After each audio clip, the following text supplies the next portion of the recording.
എല്ലാവർക്കും നല്ല നമസ്കാരം. ഞാൻ രഞ്ജിത്ത് ആർക്കി തഴവ. എല്ലാവർക്കും ചലഞ്ചർ ആപ്പിൻ്റെ ടീച്ചിങ് യൂട്യൂബ് ചാനലിലേക്ക് സ്വാഗതം.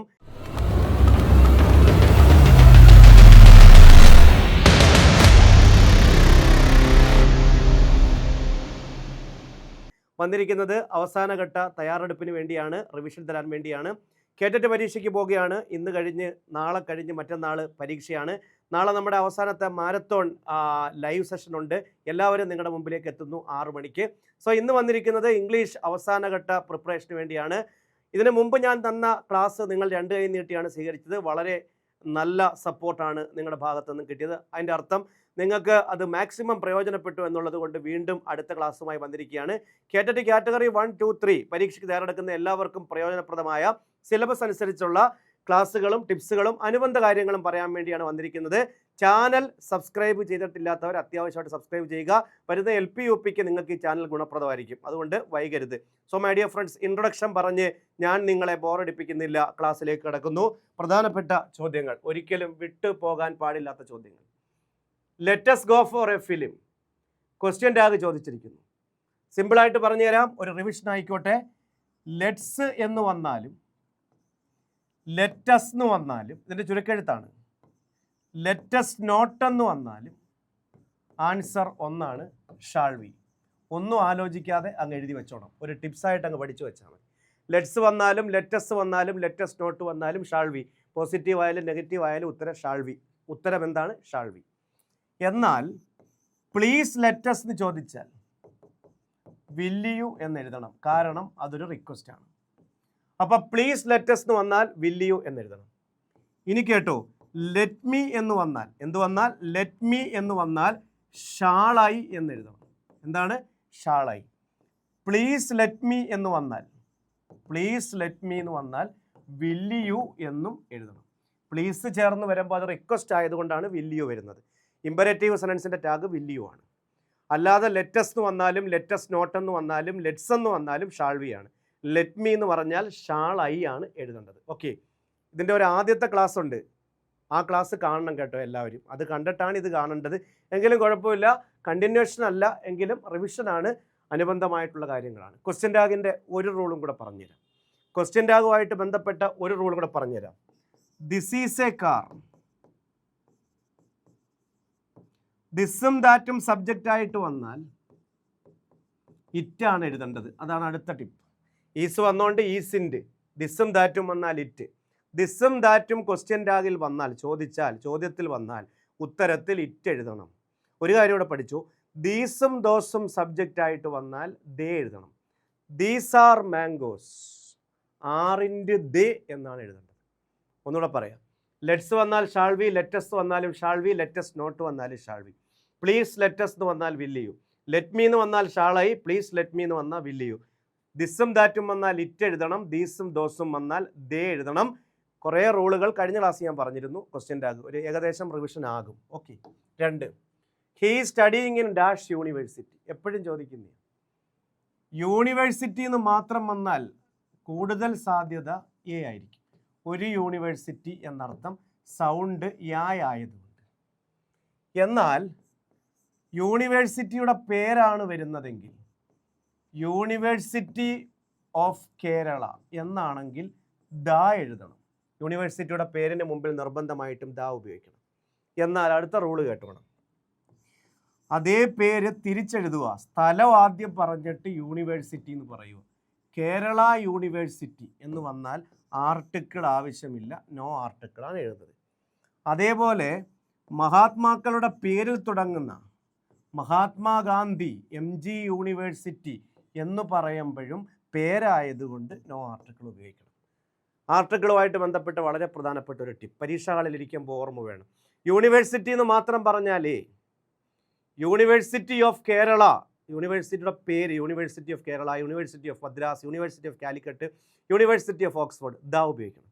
അതേ സാധനം സ്ഥലം പറഞ്ഞിട്ട് Kerala university, Kannur university, Calicut university, കൂടാതെ Mahatma Gandhi university, Annamalai university, Periyar university, വ്യക്തികളുടെ പേര് വന്നാലും നോ ആർട്ടിക്കിൾ ഉപയോഗിക്കണം.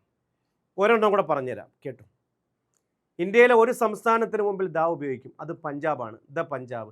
വേറെ ഒരു സ്ഥലപ്പേരിന് മുമ്പിലും അങ്ങനെ ദ ഉപയോഗിക്കാറില്ല. രാജ്യങ്ങളുടെ പേരിന് മുമ്പിൽ ദ ഉപയോഗിക്കാറില്ല. എന്നാൽ സ്റ്റേറ്റ്സ്, കിങ്ഡം, റിപ്പബ്ലിക് എന്ന് വരുന്ന രാജ്യങ്ങളുടെ മുമ്പിൽ ദ ഉപയോഗിക്കണം. ഇപ്പോൾ ഇന്ത്യയുടെ മുമ്പിൽ ഉപയോഗിക്കണ്ട. എന്നാൽ the United States, the cheque republic, the United kingdom, States, kingdom, republic എന്ന് വന്നാൽ നിർബന്ധമായിട്ടും ദ ഉപയോഗിക്കണം. അടുത്ത റൂള് കേട്ടോണം. സംഗീത ഉപകരണങ്ങളുടെ മുമ്പിൽ ആവശ്യമുണ്ടെങ്കിൽ മാത്രം മതി article. I boat A violin, ഞാനൊരു വയലിൻ വാങ്ങിച്ചു. എന്നാൽ ദ ഉപയോഗിക്കേണ്ട ഒരു കേസുണ്ട്, പഠിച്ചോണം. അത് വായിക്കുന്നു, പ്ലേ ചെയ്യുന്നു എന്ന് പറയുമ്പോൾ ദ ഉപയോഗിക്കണം. He's playing on the violin, he's playing on the guitar. The എപ്പോഴാണ് ഉപയോഗിക്കുന്നത്? വായിക്കുന്നു എന്ന് പറയുമ്പോൾ സംഗീത ഉപകരണങ്ങളുടെ മുമ്പിൽ ദ ഉപയോഗിക്കണം.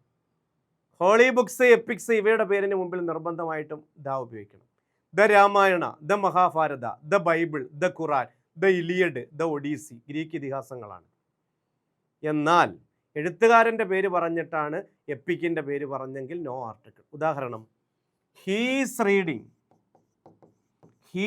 Reading dash Ramayana. Answer the. He's reading dash Valmiki's Ramayana. No article. എഴുത്തുകാരൻ്റെ പേര് പറഞ്ഞിട്ട് എപ്പിക്കിൻ്റെ പേര് പറയുവാണെങ്കിൽ നോ ആർട്ടിക്കിൾ. രാമായണ, മഹാഭാരതം എന്ന് മാത്രം പറയുവാണെങ്കിൽ ദ ഉപയോഗിക്കണം. വാൽമീകീസ് രാമായണ, എഴുത്തച്ഛൻ മഹാഭാരത എന്നൊക്കെ പറഞ്ഞാൽ no article. Next, he's used it to dash cricket. Play ആണോ പ്ലേയിങ് ആണോ? യൂസ്ഡ് ഇറ്റ് എന്ന് പറയുന്ന വാക്ക് ഒരു സഹായക്രിയയാണ്. എവിടെയാണ് ഉപയോഗിക്കുന്നത്? ശ്രദ്ധിച്ചിരിക്കും, ഒരുപാട് വലിച്ചഴിക്കത്തില്ല. നിങ്ങൾക്ക് പ്രയോജനപ്രദമായ കാര്യം മാത്രമേ പറയൂ. എനിക്ക് ഒരുപാട് വലിച്ചു നീട്ടുന്ന ഇഷ്ടമല്ല. നമ്മുടെ ക്ലാസ്സിൽ കുറച്ച് സമയവും കൂടുതൽ കണ്ടൻറ്റും, അതാണ് നമ്മൾ ഉദ്ദേശിക്കുന്നത്. അതുപോലെ തന്നെ നിങ്ങൾ ടീച്ചേഴ്സ് ആണെങ്കിൽ, ഭാവിയിൽ ടീച്ചറാവാൻ ആഗ്രഹിക്കുന്നതാണെങ്കിൽ, നിങ്ങൾക്ക് കുട്ടികൾക്ക് സജസ്റ്റ് ചെയ്യാൻ പറ്റുന്നൊരു ബുക്കുണ്ട്. എൻ്റെ ബുക്കാണ്, ഇംഗ്ലീഷ് ഗ്രാമർ. കൊച്ചു കുട്ടികൾക്ക് പോലും മനസ്സിലാവുന്ന ഭാഷയിൽ എഴുതി വെച്ചിരുന്നൊരു ഇംഗ്ലീഷ് ഗ്രാമർ ബുക്കുണ്ട്. എല്ലാം ഉണ്ട്. അത് മാത്രമല്ല 600ഓളം ടിപ്സുകളൊക്കെ ഉണ്ട്. ആ ബുക്കുകൾ നിങ്ങൾ വാങ്ങിച്ചു വെക്കുന്നത് നിങ്ങളുടെ ഭാവി തലമുറയ്ക്ക് വരെ നല്ലതാണ്. ആ ബുക്ക് നിങ്ങൾക്ക് വേണമെങ്കിൽ 9847928178 എന്ന നമ്പറിൽ വാട്സപ്പ് ചെയ്യുക. വലിയ ഗുണപ്രദമാണ്. അത് വാങ്ങിച്ചാൽ നിങ്ങൾക്ക് ഇനിയുള്ള പരീക്ഷകൾക്കും ഇനി നിങ്ങളുടെ ഗ്രാമർ ഇമ്പ്രൂവ് ചെയ്യാൻ ഉപകരിക്കും. യൂസ്ഡ് ടു എന്ന് പറയുന്ന സഹായക്രിയ ഉപയോഗിക്കുന്നത് വളരെ പ്രധാനപ്പെട്ട ഒരു റൂള്. പണ്ട് സ്ഥിരമായിട്ട് ചെയ്തിരുന്ന ഒരു കാര്യം ഇപ്പം ചെയ്യുന്നില്ല. Past habitual action. എന്താണത്? I used to play cricket when I was a child. ഞാൻ കുട്ടിയായിരുന്ന സമയത്ത് സ്ഥിരമായിട്ട് ക്രിക്കറ്റ് കളിക്കാറുണ്ടായിരുന്നു. I used to dash cricket. പണ്ട് സ്ഥിരമായിട്ട് ക്രിക്കറ്റ് കളിക്കാറുണ്ടായിരുന്നു. Answer play. പ്ലേ എന്ന് പറഞ്ഞാൽ വെർബിൻ്റെ ബേസ് ഫോം. നമ്മൾ പറഞ്ഞാൽ V1 പ്രസൻറ്റ് എന്നൊക്കെ നമ്മൾ പറയും, അല്ലേ? അതെ. അപ്പോൾ യൂസ്ഡ് ടുവിന് ശേഷം എന്തോ ഉപയോഗിക്കണ്ടേ? വെർബിൻ്റെ ബേസ് ഫോം. എന്നാ കേട്ടു. അടുത്ത rule, used to, committed to ഇവയ്ക്ക് മുന്നിൽ ഈസാമാർ വാസ്വെയർ ഉണ്ടെങ്കിൽ പ്ലേ ആണോ പ്ലേയിങ് ആണോ ഉപയോഗിക്കുന്നത്? ആൻസർ പ്ലേയിങ് ആണ്. എന്തുകൊണ്ടാണ്? യൂസ്ഡ് ടു മാത്രം വന്നപ്പം പ്ലേ ഉപയോഗിച്ചു. യൂസ്ഡ് ടുവിന് തൊട്ട് മുമ്പിൽ ഈസോ, ആമോ, ആറോ, വാസോ, വേറോ 5 എണ്ണം ബിയുടെ ഫോംസാണ് വന്നാൽ ING ഉപയോഗിക്കണം. എൻ്റെ കാരണം എന്താ അറിയോ? ഇതിൻ്റെ അർത്ഥം എനിക്ക് ഞാൻ പണ്ട് സ്ഥിരമായിട്ട് ക്രിക്കറ്റ് കളിക്കാറുണ്ടായിരുന്നു. ഇതിൻ്റെ അർത്ഥം ക്രിക്കറ്റ് കളിക്കാറുണ്ടായിരുന്നു അല്ല, എനിക്ക് ക്രിക്കറ്റ് കളിച്ച് പരിചയമുണ്ട് എന്നാണ്. മനസ്സിലായോ? യൂസ്ഡ് ടുവിന് ശേഷം സാധാരണഗതിയിൽ വെർബിൻ്റെ ബേസ് ഫോം ഉപയോഗിക്കുക. I used to play. എന്നാൽ യൂസ്ഡ് ടുവിന് തൊട്ട് മുമ്പിൽ ഈസ്, ആമ്, ആറ്, വാസ്, വേറെ വന്നിട്ടാണ് യൂസ്ഡ് ടു വരുന്നതെങ്കിൽ ശേഷം ING ഉപയോഗിക്കണം. മറന്നു പോരുത്, ജെറണ്ടാണ്. ഇനി ഞാനൊരു കാര്യം പറയാം. ഇതേ റൂള് വേറൊരെണ്ണത്തിനും ബാധകമാണ്. Committed to. എന്താണ് committed to? I committed to dash others. ഹെൽപ്പാണോ ഹെൽപ്പിംഗ് ആണോ? ഹെൽപ്പാണ് base form, present help. I am committed to dash others. ഹെൽപ്പാണോ ഹെൽപ്പിംഗ് ആണോ? ആൻസർ ഹെൽപ്പിംഗ് ആണ്. മനസ്സിലായോ? അർത്ഥം വേറെയാ. കമ്മിറ്റഡ് എന്ന് പറഞ്ഞാൽ ഞാൻ കമ്മിറ്റഡ് ആണ് എന്നാണ് അർത്ഥം. യൂസ്ഡ് ടുവിൻ്റെ അതേ ഗ്രാമർ റൂളാണ് കമ്മിറ്റഡ് ടുവിന്. കമ്മിറ്റഡ് ടു മാത്രമേ ഉള്ളെങ്കിൽ വെർബിൻ്റെ ബേസ് ഫോം. കമ്മിറ്റഡ് ടുവിന് തൊട്ട് മുമ്പിൽ ഈസ്, ആമ്, ആറ്, വാസു, വേറ് വന്നാൽ ING. ഒന്നുകൂടെ പറയാം കേട്ടോ. പരീക്ഷാ ഹാളിൽ ഇങ്ങനൊരു ചോദ്യം ചോദിക്കട്ടെ, ഞാൻ പ്രതീക്ഷിക്കുന്നുണ്ട്. യൂസ്ഡ് ടു, കമ്മിറ്റഡ് ടു ഇവയ്ക്ക് ശേഷം സാധാരണഗതിയിൽ വെർബിൻ്റെ ബേസ് ഫോം ഉപയോഗിക്കുക. എന്നാൽ യൂസ്ഡ് ടു, കമ്മിറ്റഡ് ടു ഇവയ്ക്ക് തൊട്ട് മുമ്പിൽ ഈസാമാർ, വാസ്, വേർ വന്നാൽ ശേഷം ING ഉപയോഗിക്കണം. ആദ്യത്തേതൊരു സഹായക്രിയയും രണ്ടാമത്തേതൊരു വെർബുമാണ്. യൂസ്ഡ് ടു സഹായക്രിയ. പാസീവ് വോയിസ് ഒരെണ്ണം പറഞ്ഞുതരാം. കമാൻഡ് റിക്വസ്റ്റ് ഓർഡർ എന്ന് കേട്ടിട്ടുണ്ടോ? കമാൻഡ് ഓർഡർ വരുന്ന മാത്രം പറഞ്ഞുതരാം. എന്തുവാ കമാൻഡ് ഓർഡർ? ആജ്ഞ, അപേക്ഷ. പ്ലീസ് ഒന്നും കാണത്തില്ല. പ്ലീസ് വന്നാൽ റിക്വസ്റ്റാണ്. ഓപ്പൺ ദ ഡോർ, എടുത്തടിച്ച പോലെ പറയൂ, ഒരു ഓർഡറാണ്. കോൾ ദ വിറ്റ്നസ്, സാക്ഷിയെ വിളിക്കൂ, ജഡ്ജി പറയുന്നു, ഒരു കമാൻഡാണ്. എങ്ങനെ പാസീവ് ആക്കും? ഫോം കണ്ടു. Let plus object plus be plus V3. ഈ ഫോമിലോട്ട് അങ്ങ് മാറ്റിയാൽ മതി. ലെറ്റും ബിയും നമ്മൾ എഴുതി ചേർക്കണം ഉത്തരത്തിനകത്ത്. ഒബ്ജക്റ്റും V3യും ഇതിൽ നിന്ന് കണ്ടുപിടിച്ചാൽ മതി. ഒബ്ജക്റ്റ് ഡോറാ. ഓപ്പൺ എന്ന് പറയുന്ന വെർബ്, ഓപ്പൺ തുറക്കുക, വെർബല്ലേ, ക്രിയ. ഡോർ എന്ന് പറഞ്ഞ ഒബ്ജക്റ്റ്, അവസാനം നടക്കുന്നതായിരിക്കും object. Let plus object plus be plus V3. Let എഴുതിയിട്ട് ഒബ്ജക്റ്റ് ഏതാ? ദ ഡോർ എഴുതിയിട്ട് പിന്നെന്തുവാ? ബി എഴുതിയിട്ട് ഓപ്പൺ എന്ന് പറയുന്ന വെർബിൻ്റെ V3. Open, opened, opened. ഇടിയിൽ അവസാനിക്കുന്ന എല്ലാത്തിൻ്റെയും V3 അത് തന്നെ. Let the door be opened. Close the door. Let the door be closed. നിങ്ങൾക്കൊരു ക്വസ്റ്റ്യൻ. കാൾ ദ വിറ്റ്നസ്, സാക്ഷിയെ വിളിക്കും. കാള് വെർബും വിറ്റ്നസ് ഒബ്ജക്റ്റുമാണ്. ഒന്ന് കമൻറ്റ് ചെയ്യണം, എന്നിട്ട് ക്ലാസ്സിനെ കുറിച്ചുള്ള അഭിപ്രായം അതിൻ്റെ താഴെ കമൻറ്റ് ചെയ്യണം. ഓക്കെ. കമാൻഡോ ഓർഡറോ വന്നാൽ അതെങ്ങനെ കണ്ടുപിടിക്കും? വെർബിൽ തുടങ്ങും. വെർബിൽ ഓപ്പൺ, കോള്, ക്ലോസ് എന്നൊക്കെ പറഞ്ഞ് കമാൻഡ് ഓർഡർ വന്നാൽ ഒബ്ജക്റ്റ് ഉണ്ടെങ്കിൽ let plus object plus be plus V3 എന്നാണ് പാസീവ് ഫോം. ഒരെണ്ണേ ആയിട്ടുള്ളൂ. ഇത് ചോദിക്കുമെന്ന് എൻ്റെ മനസ്സ് പറയുന്നു. I am the pillars of the house ഏത് ഫിഗർ ഓഫ് സ്പീച്ചാണ്? ഒരു കവിതയിലുള്ളതാണ്. കാതറിൻ ടൈനാൻ എന്ന് പറയുന്ന ഐറിഷ് എഴുത്തുകാരിയുടെ എനി വുമൺ എന്ന് പറയുന്ന കവിതയിലെ ലൈനാണ് I am the pillars of the house. ഏത് ഫിഗർ ഓഫ് സ്പീച്ചാണ്?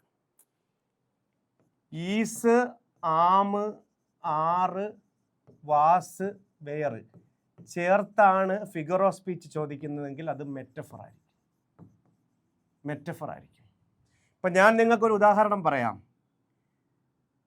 മൈ ലവ്, എൻ്റെ സ്നേഹം, my love is like a red rose. എൻ്റെ സ്നേഹം ഒരു ചുവന്ന റോസാ പുഷ്പത്തെ പോലെയാണ്. ഈസുണ്ട്, പക്ഷെ ലൈക്കോ ആസോ ഉണ്ടെങ്കിൽ അത് സിമിലിയാണ്. അത് പിന്നെ ആലോചിക്കണ്ട. എന്നാൽ my love is a red rose എന്ന് പറയുന്നു. എൻ്റെ പ്രേമം ഒരു റെഡ് റോസ് ആണ്. പോലെയാണെന്നല്ല, ഇത് പോലെയാണ്. പോലെ എന്ന് പറയുമ്പോൾ സിമിലി. ആസും ലൈക്കും വരുന്നത് സിമിലി. ഈസും ആമും ആറും വാസും വേറും പറയുന്നത് മെറ്റഫർ എന്ന് പറയും. അപ്പം പറ I am the pillars of the house, ഞാൻ വീടിൻ്റെ തൂണാണ് എന്ന് അമ്മ പറയുമ്പം അത് മെറ്റഫറാണ്. മനസ്സിലായോ? മെറ്റഫറും സിമിലിയും തമ്മിലുള്ള വ്യത്യാസം കണ്ടുപിടിക്കാൻ ഏറ്റവും നല്ല മാർഗ്ഗമാണ്. ഒന്ന് my love is a red rose എന്ന് പറഞ്ഞാൽ metaphor. My love is like a red rose എന്ന് പറഞ്ഞാൽ സിമിലി. ഇത്രയേ ഉള്ളൂ. Next, I will do it myself. I will do it myself ഏത് പ്രോനൗണാണ്? അല്ലെങ്കിൽ ഐഡൻറ്റിഫൈ ദ റിഫ്ലെക്സീവ് പ്രോനൗണാ? തിരിച്ചാണ് ചോദിച്ചിരിക്കുന്നത്. ഐ പ്രോനൗണാ, ഇറ്റ് പ്രോനൗണാ, മൈസെൽഫ്? അപ്പോൾ ഓപ്ഷൻ കാണും, ഐ ആണോ, ഇറ്റാണോ, മൈസെൽഫ് ആണോ? ചോദിച്ചിരിക്കുന്നത് ആ സെൻറ്റൻസിലെ റിഫ്ലെക്സീവ് പ്രോനൗൺ ഏത്? എളുപ്പം കണ്ടുപിടിക്കാം. റിഫ്ലെക്സീവ് പ്രോനൗണിനെ വേറൊരു പേര് വിളിക്കും. റിഫ്ലെക്സീവ് പ്രോനൗൺ ഏതൊക്കെയാണെന്ന് പഠിച്ചിട്ട് പോയാൽ മതി. അതിനെ വിളിക്കുന്ന മറ്റൊരു പേര് എംഫാറ്റിക് പ്രോനൗൺ. അതും ഓപ്ഷനായിട്ട്, അതും ചോദിക്കാം, ചോദ്യമായിട്ട് വരാം. രണ്ടും ഒന്ന് തന്നെ. സെൽഫും സെൽസുമാണ്. മൈ സെൽഫ് ഒന്നേ ഉള്ളെങ്കിൽ സെൽഫ്. വി, അവർ സെൽസ്, ഒന്നിൽ കൂടുതൽ വന്നാൽ സെൽസ്. യു, യുവർ സെൽഫും ഉണ്ട്, യുവർ സെൽസും ഉണ്ട്. മനസ്സിലായോ? My self, our selves, yourself, yourselves. പിന്നെന്തുവാ? Himself, herself, itself, themselves. ഇത്രയാണ് ഇംഗ്ലീഷിലെ റിഫ്ലെക്സീവ് പ്രോനൗൺ. ഒന്ന് പഠിച്ചു വെച്ചു. വേറെ രണ്ട് പ്രോനൗണോടെ പറഞ്ഞുതരാം. ഒരു സെൻറ്റൻസ് എന്നിട്ട് റിഫ്ലെക്സീവ് പ്രോനൗൺ ഏതാണ് അതിലെന്ന് ചോദിച്ചാൽ ഐക്ക് മൈസെൽഫ്, വിക്ക് അവർ സെൽസ്, യുവിന് യുവർ സെൽഫും ഉണ്ട്, യുവർ സെൽസും ഉണ്ട്. ഹീന് ഹിംസെൽഫ്, ഷീന് ഹെർസെൽഫ്, ഇറ്റിന് ഇറ്റ് സെൽഫ്, ദേയ്ക്ക് ദംസെൽസ്. അങ്ങനെ പഠിച്ചാൽ മതി. ഈ എഴുതിയേക്കുന്ന എല്ലാം പേഴ്സണൽ പ്രോനൗണാണ്. അതും പഠിച്ചു. I, we, you, he, she, it, they അതിനെ വിളിക്കുന്ന പേര് പേഴ്സണൽ പ്രോനൗൺ. സബ്ജക്റ്റീവ് പ്രോനൗൺ എന്നും പറയും. അതിൻ്റെ റിഫ്ലെക്സീവ് പ്രോനൗൺ അഥവാ എംഫാറ്റിക് പ്രോനൗൺ ആണ് വലത് സൈഡിൽ എഴുതിയേക്കുന്നത്. ഓക്കെ, ഇത് വേറൊരു രീതിയിലും ചോദിക്കാറുണ്ട്. We do it by dash. Our self, himself, my self, our selves. ഏതാ ശരി? അവർ ആയതുകൊണ്ട്, വി ആയതുകൊണ്ട് അവറാ വരുന്നത്. സെൽഫ് വരത്തില്ല, വി പ്ലൂറലാ, ഒന്നിൽ കൂടുതൽ വരുന്നുണ്ട്, അപ്പോൾ സെൽസ്. ഇങ്ങനെ ചോദിക്കും. ഓക്കെ, ഇനി ഒരു പ്രോനോണൂടെ പറഞ്ഞുതരാം. Demonstrative pronoun. എന്തുവാ? Demonstrative pronoun 4 this, that, these, those. താഴെ കൊടുത്തിരിക്കുന്നതിൽ അല്ലെങ്കിൽ ആ സെൻറ്റൻസിൽ ഡെമോൺസ്ട്രേറ്റീവ് പ്രോനോൺ ഏതാണെന്ന് ചോദിച്ചാൽ ദിസും ദാറ്റും ദീസും ദോസും. Okay, next. How many syllables are there in the word church? Judge. ഉറപ്പായിട്ടും ഒരു ചോദ്യം കാണും. ഫിഗർ ഓഫ് സ്പീച്ച് പോലെ കാറ്റഗറി 1-നും 2-നും 3-ക്കും സിലബിൾസ് ചോദിക്കും. സിലബിൾസ് എന്താ? Syllables the smallest unit of a language. ഒരു ലാംഗ്വേജിൻ്റെ ഏറ്റവും ചെറിയ യൂണിറ്റ്. അർത്ഥമില്ല. എങ്ങനെയാണ് സിലബിൾ കണ്ടുപിടിക്കുന്നത്? ഹിറ്റ് എന്ന് പറയുന്ന വാക്ക്, അതേപോലെ ഇറ്റ് എന്ന് പറയുന്ന വാക്ക് ഒരു ചെറിയ സിലബിളാണ്. മോണോസിലബിക് വേർഡ്സ്, ഒരു സിലബിളേ ഉള്ളൂ. എങ്ങനെ കണ്ടുപിടിക്കും? ഫോണറ്റിക്സാണ് ഹിറ്റ്. നിങ്ങൾക്ക് ഫോണറ്റിക്സ് എഴുതാതെ തന്നെ കണ്ടുപിടിക്കാം. ഫോണറ്റിക്സ് എഴുതാതെ തന്നെ നിങ്ങൾക്ക് കണ്ടുപിടിക്കാം. Hit, it. ഒരു വാക്കിൽ എത്ര സിലബിൾ ഉണ്ടെന്ന് കണ്ടുപിടിക്കുന്നത് എത്ര വവൽ സൗണ്ട് ഉണ്ടെന്ന് നോക്കിയിട്ട്. വവൽ സൗണ്ട് അറിയാമോ? അക്ഷരം നോക്കരുത്. AIOU നോക്കിയാൽ ചിലപ്പം പണി പാടും. ഇത് പ്രൊനൗൺസ് ചെയ്തിട്ട് അതിൻ്റെ ഫോണറ്റിക് ട്രാൻസ്ക്രിപ്ഷൻ എഴുതിയിട്ട് കണ്ടുപിടിക്കണം. ഇവിടെ കണ്ടോ? ഇത് ഈ സൗണ്ടാണ്, ഇതും ഈ സൗണ്ടാണ്. അതുകൊണ്ട് ഒരു സിലബിൾ, ഒരു വവൽ സൗണ്ട്. ചർച്ച് കണ്ടോണം, ഞാൻ എഴുതാം. ചർച്ച്, ചേന്നിങ്ങനെ ചേർച്ച്, ചേർച്ച് എന്നായിരുന്നു. ചേർച്ച്. നമ്മൾ വായിക്കുന്ന ചർച്ച് എന്ന, ഇത് ഉച്ചരിക്കുന്ന ചേർച്ച് എന്ന. ഇത് വവൽ സൗണ്ടാണ്. ഒറ്റ വവൽ സൗണ്ടേ ഉള്ളൂ. ഒരു വവൽ സൗണ്ട്, ഒരു സിലബിൾ. ജഡ്ജ്, ജ ഇങ്ങനെ എഴുതുന്നു. ജ. ആ, ജഡ്ജ്. വീണ്ടും ജ. ഇത് ആയ. അപ്പുറം കൊടുത്തിരിക്കുന്ന ജായ, ജഡ്ജ്. നമ്മൾ ജഡ്ജ്, ജഡ്ജ്മെൻറ്റ് എന്നൊക്കെ പറയും. ശരിയായ വാക്ക് ജഡ്ജ്. എന്താണ്? Judgement, judge. ഒരു വവൽ സൗണ്ടേ ഉള്ളൂ. ചുരുക്കി പറഞ്ഞാൽ ഇതിൽ രണ്ടിലും ഓരോ സിലബിളേ ഉള്ളൂ. മനസ്സിലായി? വലിയൊരു വേർഡ് കഴിഞ്ഞ തവണ ചോദിച്ചതാണ്. ഇമാജിനേറ്റീവ് എന്ന് പറയുന്ന വാക്കിൽ എത്ര സിലബിൾ ഉണ്ട്? എണ്ണണം. ഈ, ആ, ഇമാ, ജി, നേ,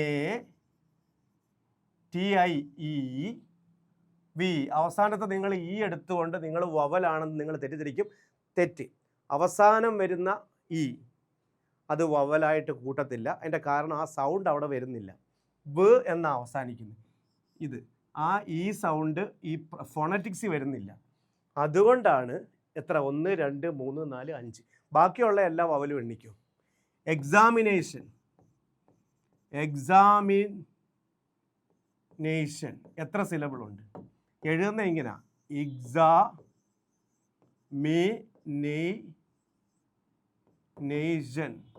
ഇങ്ങനെയാന്ന് തോന്നുന്നു. എക്സാമിനേഷൻ അത് തന്നെ. എക്സാമിനേഷൻ. ഈ എക്സാമിനേഷനകത്ത് ഈ എക്സാ മീ അവിടെ ഈ എക്സാമിനേ നെയ് വവൽ ഡിപ്തോങ്സ് വരും. എയ്. അപ്പം 4 സിലബിൾസ്. എക്സാമിനേഷൻ എന്ന് പറയുന്ന വാക്കിനകത്ത് 4 സിലബിളുണ്ട്. ഇമാജിനേറ്റീവ് എന്ന് പറയുന്ന വാക്കിനകത്ത് 5 സിലബിളുണ്ട്. ഹിറ്റിനകത്ത് ഒരു സിലബിൾ, ഇറ്റിനകത്ത് ഒരു സിലബിൾ. ചർച്ചും ജഡ്ജും അവസാനിക്കുന്ന ഈയിലൊക്കെ ആണെങ്കിലും ആ സൗണ്ടൊന്നും നമ്മൾ മൈൻഡ് ചെയ്യത്തില്ല. അവസാനം വരുന്ന വവൽ സൗണ്ട് മൈൻഡ് ചെയ്യണ്ട. അതിനകത്ത് ബാക്കി എണ്ണി നോക്കിയാൽ തന്നെ നിങ്ങൾക്ക് ഉത്തരം കിട്ടും. തെറ്റിക്കല്ലേ പരീക്ഷയ്ക്ക്. ഇതിനപ്പുറത്തൊരു ചോദ്യം ചോദിക്കത്തില്ല. Nothing is easy. Question tag super ചോദ്യം. സംതിങ് കേട്ടോണം, ടിപ്സ് പറഞ്ഞുതരാം. സംതിങ്, നത്തിങ്, എനിത്തിങ്, തിങ് വരുന്ന വാക്കുകൾ ഒരെണ്ണം കൂടെ ഉണ്ട്. എവരിതിങ്. ഇവ സബ്ജക്റ്റായിട്ട് വന്നാൽ പ്രോനൗൺ ഇറ്റായിരിക്കും. ഉത്തരത്തിൽ ക്വസ്റ്റ്യൻ ടാഗിൽ ഉത്തരത്തിൽ എഴുതുമ്പോൾ ഇറ്റ് എഴുതണം. അത് മനസ്സിലായി? എനിത്തിങ്, സംതിങ്, നത്തിങ്, എവരിതിങ് വന്നാൽ ക്വസ്റ്റ്യൻ ടാഗിൽ ഇറ്റ്. നത്തിങ് അല്ലേ, അപ്പോൾ ഇറ്റാണ്. സഹായക്രിയ ആദ്യം എഴുതും ഈസ്. ആൻസർ ഒരു കാര്യം ചെയ്യാം. Something has done. ഇതിൻ്റെ ടാഗ് എന്തുവാ? സഹായക്രിയ ആദ്യം എഴുതും ഹാസ്. സെൻറ്റൻസ് പോസിറ്റീവ് ആയതുകൊണ്ട് ഹാസിൻ്റെ. സംതിങ് വന്ന ഇറ്റ്, ഹാസിൻ്റെ ഇറ്റ്. സംതിങ് ഹാസ് ഡൺ, ഹാസിൻ്റെ ഇറ്റ്. ഇനി പറ, nothing is easy. Isn't it ആണോ? അല്ല, ഈസ് ഇറ്റ്. എന്തുകൊണ്ട് ഇൻഡ് വന്നില്ല? കാരണം ഈ കൂട്ടത്തിൽ നത്തിങ് നെഗറ്റീവ് വേർഡും കൂടെ, അതും കൂടെ ഒന്ന് പരിഗണിക്കണം. ഈ സെൻറ്റൻസ് നെഗറ്റീവാണ്, അപ്പോൾ ടാഗ് പോസിറ്റീവ് ആയിരിക്കണം. ബാക്കി മൂന്നും പോസിറ്റീവാണ്, അതുകൊണ്ട് എവിടെ ഇൻഡ് ഉപയോഗിച്ച മനസ്സിലായോ? എനിതിങ്, സംതിങ്, നത്തിങ്, എവരിതിങ് വന്നാൽ ടാഗ് എഴുതുമ്പോൾ ഇറ്റ് എഴുതണം, പക്ഷേ നത്തിങ് നെഗറ്റീവാണ്. Raju is older than me ആണോ? Raju is older than I ആണോ? രാജു എന്നേക്കാൾ പ്രായമുള്ളവനാണ് എന്ന് എങ്ങനെ ഇംഗ്ലീഷിൽ പറയും? Raju is older than me എന്ന് പറയൂ, Raju is older than I എന്ന് പറയൂ? എല്ലാവരും പറയുന്ന മീ എന്നാ. വേറൊരു ചോദ്യം കണ്ടോ ഇതുപോലത്തെ, this is just between you and dash, I ആണോ മീ ആണോ? ഇത് രണ്ടുമാണ് എപ്പോഴും ചോദിക്കുന്നത്. ഇത് comparative degree, older than, greater than, stronger than, better than എന്നൊക്കെ വരുന്നത്. രണ്ടുപേരുടെ ഒരു ക്വാളിറ്റി ഇങ്ങനെ കമ്പയർ ചെയ്ത് പറയുമ്പം രണ്ടിടത്തും സബ്ജക്റ്റീവ് പ്രോനൗൺ ഉപയോഗിക്കണമെന്നാണ് rule. Raju is older than Ravi, Raju is older than me ആണോ ഐ ആണോ? ഐ ആണ്. സബ്ജക്റ്റീവ് പ്രോനൗൺ എന്ന് പറഞ്ഞാൽ സബ്ജക്റ്റ്, ഐ സബ്ജക്റ്റ് ആയിട്ട് വരുന്നതാണ്, മീ ഒബ്ജക്റ്റ് ആയിട്ട് വരുന്നതാണ്. മനസ്സിലായോ? ഏതൊക്കെയാണ് subjective pronoun? I, we, you, he, she, it, they. ഇവ സബ്ജക്റ്റീവാണ്. ആദ്യത്തെ കേസിൽ ഇവയൊക്കെ ഉപയോഗിക്കാവുള്ളൂ. രണ്ടാമത്തെ കേസിൽ ഒബ്ജക്റ്റീവ് പ്രോനൗണാണ്. ദം, മീ, അസ്, യുവിൻ്റെ യു തന്നെ, ഹിയുടെ ഹിം, ഷീയുടെ ഹെർ, ഇറ്റിൻ്റെ ഇറ്റ് തന്നെ. ഇനി പറ greater than, older than, stronger than, comparative case വരുമ്പം സബ്ജക്റ്റീവ് പ്രോനൗൺ തന്നെ അപ്പുറം ഇപ്പുറം ഉപയോഗിക്കുന്നത്.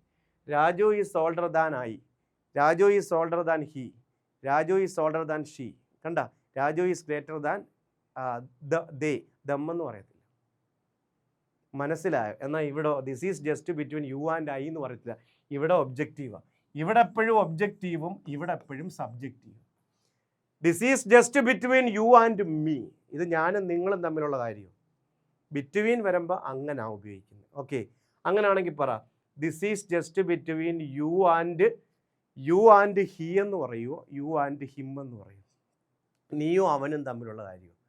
This is just between you and him. എന്നാൽ you are older than him എന്ന് പറയുമോ, ഹി എന്ന് പറയും? You are older than he എന്നേ പറയത്തുള്ളൂ. നല്ലോണം കണ്ട് മനസ്സിലാക്കുക. പരീക്ഷാ ഹാളിൽ ഇരിക്കുമ്പോൾ ഒരു ചോദ്യം വരട്ടെ. Collective noun of owls. Collective noun എന്ന് പറഞ്ഞാൽ കൂട്ടം. ഓൾസിൻ്റെ കളക്റ്റീവ് നൗൺ എപ്പോഴും ചോദിക്കുന്ന parliament. Parliament of owls. Chain എന്തിൻ്റെ കളക്റ്റീവ് നൗണാണ്? എ ചെയിൻ ഓഫ് മൗണ്ടൻസ്, മലനിരകൾ. വെറൈറ്റി എല്ലാം ഞാനങ്ങ് പറഞ്ഞുതരാം. ക്ലച്ച് എന്തിൻ്റെ കളക്റ്റീവ് നൗണാണ്? എക്സ്. ക്ലംബ് എന്തിൻ്റെ കളക്റ്റീവ് നൗണാണ്? ട്രീസ്, മരത്തിൻ്റെ. ചെന്നായ വർഗത്തിൽപ്പെട്ട എല്ലാ ജീവികളുടെയും കളക്റ്റീവ് നൗൺ എന്താണ്? പാക്ക്. ഹൂൺസിൻ്റെ വേട്ടപ്പട്ടി, വോൾസ് ചെന്നായ, ഡോഗ്സ് പട്ടി, കൂടാതെ ആസസ് കഴുത, കൂടാതെ ഒരെണ്ണത്തിൻ്റെയും കൂടെ പാക്കാണ്. അതേതാണ്? കാർഡ്സ്, ചീട്ട്. പഠിച്ചു വെച്ചു. Parliament of owls, chain of mountains, clutch of eggs, clump of trees. കൂട്ടത്തെ വിളിക്കുന്ന പേര് collective noun. Pack of hounds വേട്ടപ്പട്ടി, പാക്ക് ഓഫ് വോൾസ് ചെന്നായകൾ, pack of dogs, pack of asses കഴുതകൾ, പാക്ക് ഓഫ് കാർഡ്സ്. ഹേർഡ് എന്തിൻ്റെയൊക്കെ കളക്റ്റീവ് നൗണാണ്? Herd, HERD. കന്നുകാലി വർഗത്തിൽപ്പെട്ട എല്ലാം. ക്യാറ്റിൽ, കൗ, ബഫല്ലോ, കൂടാതെ എലിഫൻറ്റ്, കൂടാതെ ഡീർ, മാൻ, ഇവയുടെ കളക്റ്റീവ് നൗണാണ് ഹേർഡ്. ഫ്ലോക്കും ഫ്ലൈറ്റും ബേർഡ്സിൻ്റെയാണ്. ഫ്ലോക്കും ഫ്ലൈറ്റും birds, flight of birds, flock of birds. കൂടാതെ ഫ്ലൈറ്റ്, സ്റ്റെയർ, ഇപ്പോൾ ചോദിച്ചായിരുന്നല്ലോ സ്റ്റെയർ, ചവിട്ടുപടികളുടെ കളക്റ്റീവ് നൗണ് ഫ്ലൈറ്റ് ആണ്, അതും പറയാറുണ്ട്, ഫ്ലൈറ്റ്. ഷിപ്പിൻ്റെ എപ്പോഴും ചോദിക്കുന്ന ഷിപ്പിൻ്റെ, ഫ്ലീറ്റ് ആണ്. ഷിപ്പിൻ്റെ ഫ്ലീറ്റ് ആണ്, ഫ്ലീറ്റ്. ഈ അടുത്ത സമയത്ത് ഏറ്റവും കൂടുതൽ ചോദിച്ചത് പൊഡ്, POD, പോഡ് എന്തിൻ്റെ കളക്റ്റീവ് നൗണാണ്? ഡോൾഫിൻസ്. ഡോൾഫിൻസും വെയിൽസും ഉണ്ടെന്ന് തോന്നുന്നു കേട്ടോ, നോക്കിക്കോ, ഡോൾഫിൻസ് ആണ്. ഫിഷിൻ്റെ കളക്റ്റീവ് നൗൺ എന്താണ്? രണ്ടെണ്ണം ഉണ്ട്, രണ്ടും എസ്സില്ലാ തുടങ്ങുന്നത്, സ്കൂളും ഷോളും. സ്കൂളും ഷോളും മീനിൻ്റെ കൂട്ടത്തെ സ്കൂൾ ഓഫ് ഫിഷ് എന്നും ഷോൾ ഓഫ് ഫിഷ് എന്നുമാണ് പറയുന്നത്. ഫിഷിന് പ്ലൂറൽ ഇല്ല, ഫിഷസ് എന്ന് പറയത്തില്ല, ഫിഷിൻ്റെ പ്ലൂറൽ ഫിഷ് തന്നെയാണ്. ഇത്രയും കാര്യങ്ങൾ കിട്ടിയല്ലോ, ഒന്നും കൂടെ കേൾക്കണേ. ഓക്കെ, റെഡ് ലെറ്റർ ഡേ എന്ന് പറയുന്ന ഇഡിയോമാറ്റിക് എക്സ്പ്രഷൻ്റെ അർത്ഥം എന്താണ്? Happy day, important day. ജീവിതത്തിലെ ഏറ്റവും സന്തോഷകരമായ ദിവസത്തെയാണ് റെഡ് ലെറ്റർ ഡേ എന്ന് വിളിക്കുന്നത്. ചുവന്ന കത്തിൻ്റെ ദിവസമല്ല, പഠിച്ചു വെച്ചോ. ഹെർക്കുലിയൻ ടാസ്ക് എന്താണ് അർത്ഥം? ഭഗീരഥ പ്രയത്നം. കട്ടിപ്പണി, ഡിഫിക്കൽട്ട് ടാസ്ക്, എഴുതി വെച്ച് പഠിച്ചോളൂ. ടിറ്റ് ഫോർ ടാറ്റ് എന്താണ് അർത്ഥം? ഉരുളയ്ക്കുപ്പേരി.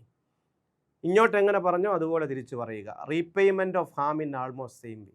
Storm in the tea cup എന്താണ് അർത്ഥം? ചായക്കോപ്പയിലെ കൊടുങ്കാറ്റ്. ചെറിയ കാര്യത്തിന് വലിയ പ്രശ്നമുണ്ടാക്കുക. Great tension over a simple matter, എഴുതി വെച്ച് പഠിക്കുക. ജാക്ക് ഓഫ് ആൾ ട്രേഡ്സ് എന്താണ് അർത്ഥം? സകലകലാ വല്ലഭൻ, a little of many jobs. എല്ലാ ജോലിയും അറിയാം, വളരെ കുറച്ച് മാത്രമേ അറിയത്തുള്ളൂ എന്നേ ഉള്ളൂ. അടുത്ത പിന്നെ ക്ലോസ് ഷേവ് എന്ന് പറഞ്ഞാൽ നാരോ എസ്കേപ്പ്, തലനാരിഴയ്ക്ക് രക്ഷപ്പെടുക. സ്ലോ കോച്ച്, ഇഴഞ്ഞു നീങ്ങുന്ന വണ്ടി എന്ന് പറഞ്ഞ അർത്ഥം മടിയൻ, ലേസി മാൻ. മനസ്സിലായോ? Once in a blue moon, അപൂർവമായി മാത്രം സംഭവിക്കുന്ന കാര്യം, അപൂർവമായി മാത്രം സംഭവിക്കുന്നത്. Bolt out of a clear sky, തെളിഞ്ഞ ആകാശത്തിൽ ഇടിവെട്ടുക. Bolt out of a clear sky എന്ന് പറഞ്ഞാൽ അൺഎക്സ്പെക്റ്റഡ്, അപ്രതീക്ഷിതമായിട്ടുണ്ടാകുന്ന സംഭവം. ഓക്കെ, ഇത്രയും നോക്കി വെക്കുക. സമയം ഉണ്ടെങ്കിൽ ഒരു ക്ലാസ്സും കൂടെ തരാം, നിങ്ങൾ ആവശ്യപ്പെട്ടാൽ ഇനിയും ക്ലാസ് തരാം. ഒരു ദിവസവും കൂടെ ഉണ്ടല്ലോ. എന്നെക്കൊണ്ട് പറ്റാവുന്ന എല്ലാ സപ്പോർട്ടും ഞാൻ തരുന്നുണ്ട്. ഒരുപാട് ഫ്രീ ക്ലാസ് തരുന്നുണ്ട്. ചാനൽ സബ്സ്ക്രൈബ് ചെയ്യുന്നൊരു ഉപകാരം മാത്രം ചെയ്താൽ മതി. പിന്നെ അടുത്ത LP UP പരീക്ഷയ്ക്ക് നമ്മളെ മാത്രം ഞങ്ങളിലേക്ക് വരിക, ഞങ്ങളെ കൂടെ പരിഗണിക്കുക. ചലഞ്ചർ ആപ്പ് ഏറ്റവും നല്ല ക്ലാസ് നിങ്ങൾക്ക് തരുന്നു. സോ ആ പുസ്തകത്തിൻ്റെ കാര്യം നിങ്ങൾ മറക്കരുത്. ചാനൽ സബ്സ്ക്രൈബ് ചെയ്യാൻ മറക്കരുത്. നാളെ, അതായത് വെള്ളിയാഴ്ച വൈകുന്നേരത്ത് 6 മണി മുതൽ 10 മണി വരെയുള്ള മാരത്തോൺ വീഡിയോ രാജേശ്വരി മിസ്, ഞാൻ, വിശാഖ് സാറ്, ശ്രീകുട്ടി, മിസ്സാവരുത്. സൈക്കോളജി, ഇംഗ്ലീഷ്, മാത്സ് എത്ര ഇമ്പോർട്ടൻ്റ് ആണെന്ന് ഓർക്കണം. ഓക്കെ, തൽക്കാലത്തേക്ക് ഇവിടെ വാങ്ങുന്നു. കമൻറ്റ് ചെയ്യാൻ മറക്കരുത് ക്ലാസ്സിനെ കുറിച്ച്. By from Ranjith RK താഴവാ.